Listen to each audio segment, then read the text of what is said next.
Well, let me finish up when quick. These are the equations that go into calculating the carrying capacity. I will skip them over in the interest of time. That's what it looks like when you combine those three equations. The technology creates a peak as you consume more of nature.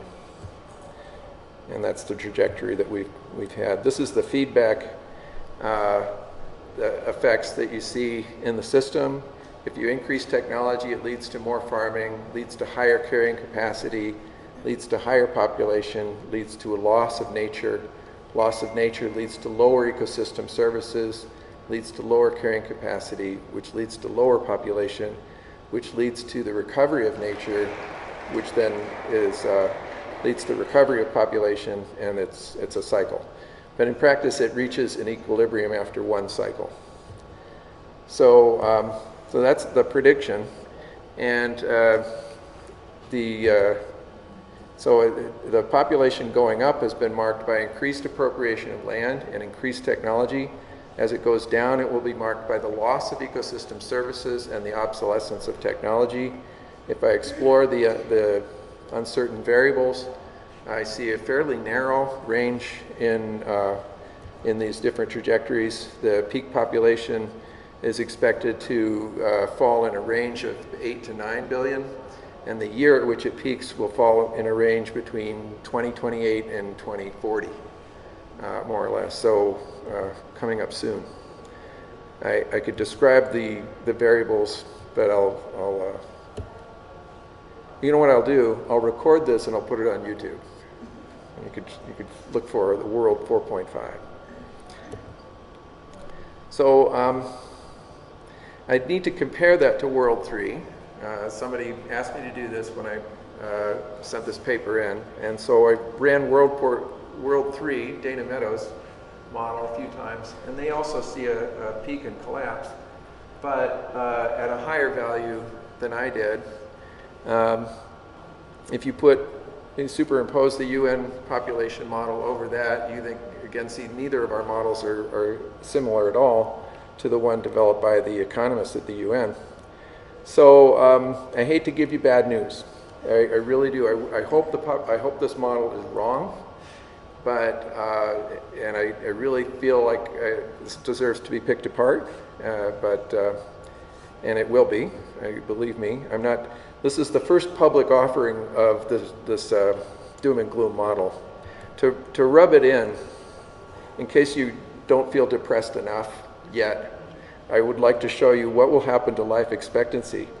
And this is the UN model for life expectancy. But if we're talking about a population peak in the 2030s, it's going to look something like this hand-drawn model here, where we go down to, that means that a child born today has, if this is correct, a life expectancy on the order of 25 years.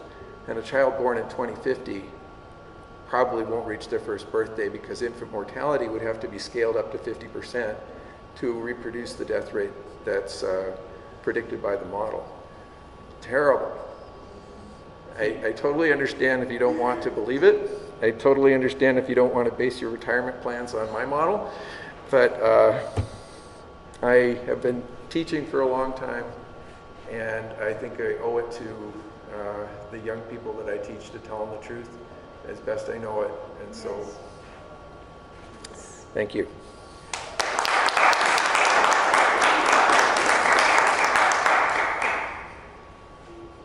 Questions? Okay. So, are there any questions? Who's next? Yeah. Yeah. Did you look at it in different areas of the globe? In other words, the West versus Asia versus... I think son terceros ustedes. No son los próximos. You're not next. I think you're next. So that's okay. Sorry, your question was, did we model the regions? Can you have a little more fine grain and look at Europe versus, let's just say, Asia, and see how does the curve change where you are, like Africa? Yeah. And I should, but I wanted to start simple.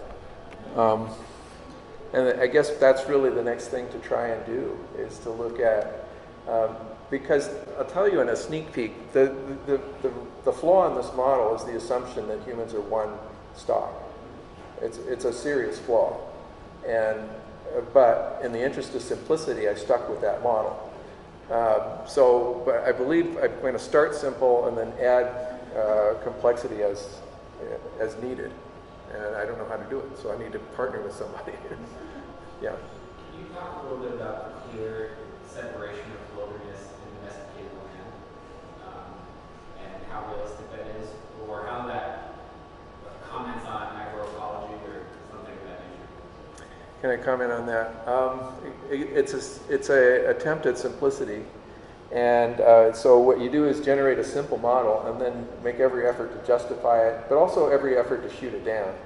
So I'm assigning, by making it assigning one stock to all of wilderness, I'm saying that there is a subset of all natural land that accounts for ecosystem services, and that's the most important aspect of the land. That's the part that controls ultimately the carrying capacity, because it's the part of the natural world that keeps the environment within those comfortable levels that we're required for our, fruits and grains and stuff that we eat. So that's my justification. By making that, giving that just that one important property, then you don't need another classification for it. Yeah. Two questions. First, is this publicly available on Insight Maker? Yes, it is. It's public on Insight Maker. And the publication? Just the one associated with the Systems Dynamics review. Okay, so